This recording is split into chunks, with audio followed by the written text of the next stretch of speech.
नमस्कार. आज परफेक्ट झणझणीत मसाला फिश करी दाखवते. बरेच जणांना मसाला फिश करी आवडत नाही, परंतु जर आज मी ज्या पद्धतीने तुम्हाला ही मसाला फिश करी दाखवते त्या पद्धतीने तुम्ही कराल तर माझी खात्री आहे तुम्ही फिशसोबत बोटसुद्धा चाटून खाल. इतकी ही परफेक्ट होते, झणझणीत होते. करायला फारसा वेळही लागत नाही. फारसं वाटण न करता आपण ही मसाला फिश करी करणार आहोत. रंग बघा याचा किती सुंदर आहे आणि चवीलाही तितकीच भन्नाट होते. ही फिश करी करायला खूप असा वेळ लागत नाही. अगदी थोड्याशा वेळामध्ये आणि थोड्याशा वाटणामध्ये ही फिश करी तयार होते. इथे मी कटला फिश दाखवते. 1 किलो प्रमाणामध्ये ही कटला फिश घेतली आहे. 2 ते 3 वेळा पाण्याने स्वच्छ धुवून घेतले आहे. आता सर्वात आधी आपल्याला याला मॅरिनेट करून ठेवायचं. त्यासाठी मी ते अर्धा चम्मच हळद घेते आहे आणि 1 चम्मच आलं लसूण पेस्ट घेते आहे. सोबतच अर्धा लिंबाचा रस घेते आहे. आलं लसूण, हळद आणि लिंबाचा रस आपल्या या माशांना सर्व अशा प्रकारे चोळून घ्यायचा आहे. इथे मी आलं लसूण, हळद आणि लिंबाचा रस वापरून हे सगळं मॅरिनेशन करते आहे. कारण माशांना जो ओशाळपणा असतो, जो वास असतो, त्यामुळे आपण हे मॅरिनेशन लावल्यामुळे सगळा वास निघून जाईल. जो ओशाळपणा असतो माशांचा तो लिंबाचा रस लावल्यामुळे निघून जाते. त्यासाठी हे असं मॅरिनेशन करून ठेवायचं. अर्धा तास आपल्याला ही फिश मॅरिनेट करून साईडला ठेवून द्यायची आहे. तोपर्यंत इथे वाटण तयार करून घेते. मी एक मिक्सरचं पॉट घेतलं, त्यामध्ये काही वाटण करून घ्यायचं. 1 मोठा कांदा मी कापून घेतला आहे. अर्धा गाठा लसणाचा घेतला आहे आणि ते सोलून घेतले आहे. 2 इंच आलंचे तुकडे करून घेतले आहे आणि सुकं खोबरं, अर्धी वाटी सुकं खोबरं मी अशा प्रकारात कापून घेतलं आहे. 4-5 लाल मिरच्या घेते आहे आणि त्यासोबतच कोथिंबीर, भरपूर कोथिंबीर मी अशी तोडून पॉटमध्ये टाकून घेते आहे. आणि आपल्याला याचं वाटण तयार करून घ्यायचं आहे. पाणी टाकायची गरज नाही, कांद्यामध्येच हे सगळं वाटण होते. आता जे वाटण तयार करून घेतलं आहे मी ते एका प्लेटमध्ये काढून घेते आहे. अगदी बारीक, जितकं शक्य होईल तितकं बारीक हे वाटण तयार करून घ्यायचं, म्हणजे मसाला करी अगदी परफेक्ट होते. आता हे वाटण काढून झालं आहे. इथे मी आता कढई ठेवली आहे, मोठी कढई ठेवली आहे. त्यामध्ये 1 वाटी शेंगदाणा तेल वापरलं आहे. ते जवळपास 4 मोठे चम्मच हे तेल आहे. तेल तापल्यावर त्यामध्ये आपल्याला जे वाटण तयार करून घेतलं ते मी फक्त त्यामधलं 1 चम्मच सुरुवातीला वापरते आहे. सुरुवातीला 1 चम्मचच का बरं टाकलं तर तेलामध्ये थोडंसं वाटण टाकून घ्यायचं, त्यामुळे ग्रेव्हीला खूप छान रंग येतो आणि जे आपण सुके मसाले वापरणार आहोत, टाकणार आहोत, तेही जळून येत नाही. मी ते अर्धा चम्मच हळद टाकली आहे. चवीनुसार लाल तिखट टाकते आहे. तिखट खूप जास्त नाही आहे आणि झणझणीत भाजी व्हायला पाहिजे म्हणून मी 1.5 चम्मच इथे लाल तिखट टाकून घेतलं आहे. 1 चम्मच घरगुती काळा मसाला टाकून घेतला आहे.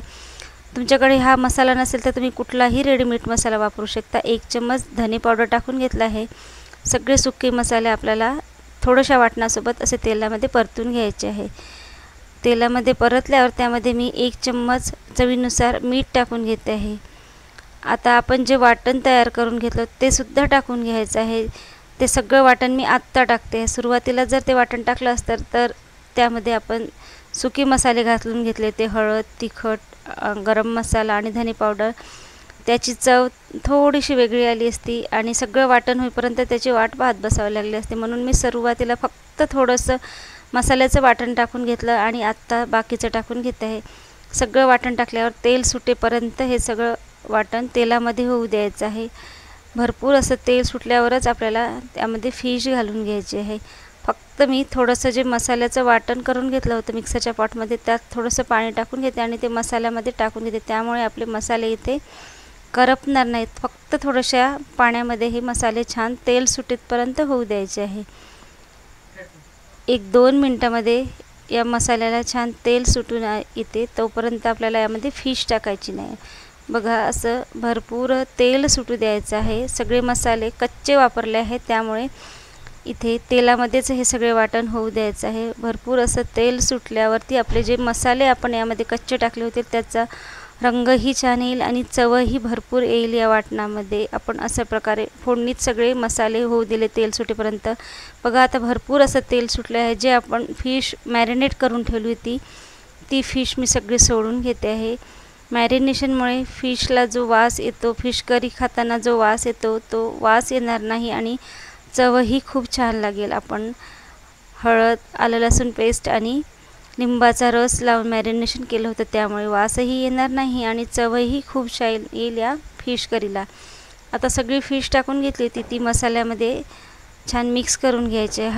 अगदी हलक्या हाताने सगळी फिश कालवून घ्यायची, कारण फिश कालवताना तुटू शकतं, म्हणून शक्य होईल तितके हलक्या हाताने ही फिश अशा प्रकारे मिक्स करून घ्यायचे. मसालाही लागला पाहिजे आणि फिशही तुटली नाही पाहिजे. आता बघा, आपल्याला हे खूप जास्त वेळ होऊ द्यायचं नाही, फक्त 5 मिनिट झाकून ठेवायचं आहे. फिश व्हायला खूप असा वेळ लागत नाही. 5 मिनिटांनंतर बघा, इथे भरपूर असं तेल सुटलं आणि रंगही खूप छान आला आहे फिश करीला. अगदी झणझणीत दिसते आहे.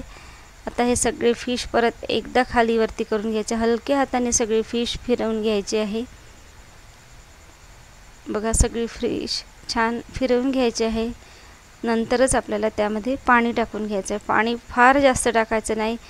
फिश करीला खूप जास्त पाणी टाकावं लागत नाही. फक्त फिश बुडेल इतकं पाणी टाकून घ्यायचं आहे आणि सगळं आपल्याला त्या थोडी परत एकदा त्या रस्स्यामध्ये मिक्स करून घ्यायचे आहे. तुम्हाला इथे कुठल्याही प्रकारची फिश घ्यायची असेल तर हेच वाटण सेम प्रमाणात घ्यायचं आणि तुम्ही दुसरीसुद्धा फिश याच प्रमाणात करू शकता. मी ते कटला फिश वापरले आहे, तुम्ही कुठल्याही फिशला हे वाटण वापरू शकता.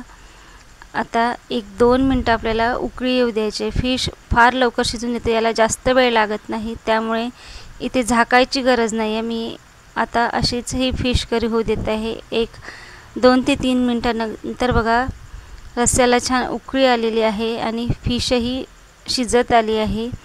एखादी फिश तोडून बघायची, फिश तुटली म्हणजे ही फिश करी तयार झाली. आता वरती मी आणखी 1 चम्मच घरगुती काळा मसाला वापरत आहे. तुम्ही याऐवजी कुठलाही रेडीमेड मसाला वापरू शकता. या घरगुती काळ्या मसाल्यामध्ये सगळे खडे मसाले वापरले आहेत, त्यामुळे या भाजीला खूप छान रंगही येते आणि चवही तितकीच छान येते. आता भरपूर उकळी आलेली आहे. तयार झाली आहे ही मसाला फिश करी. अगदी झणझणीत. रंग बघा याचा किती सुंदर आला आहे. चवही तितकीच भन्नाट झाली आहे. आता एका प्लेटमध्ये काढून घेते आहे. बघा, ही फिश करी किती छान दिसते आहे आणि लवकर तयार झाली. कमीत कमी वाटणामध्ये तयार होते. फारसं वाटणही लागत नाही आणि खायलाही तितकीच चविष्ट बनते. रंग बघा याचा किती सुंदर आहे. सगळा मसाला झणझणीत झाला आहे आणि करीसुद्धा, रस्सासुद्धा अगदी परफेक्ट झाला आहे. जास्त घट्ट किंवा पातळ नाही.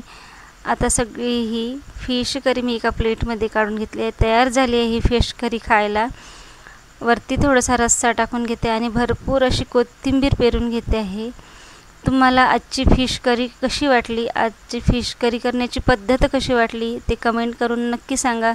आणि ही फिश करी आवडली असेल तर व्हिडिओला एक लाईक करा आणि चॅनलवरती जर नवीन असाल तर चॅनलला सबस्क्राईब जरूर करा. बघा, ही फिश करी अगदी परफेक्ट झणझणीत दिसते आहे. अशा प्रकारे बघा, मी तुम्हाला चमच्याने तोडून दाखवत आहे. ही फिश करी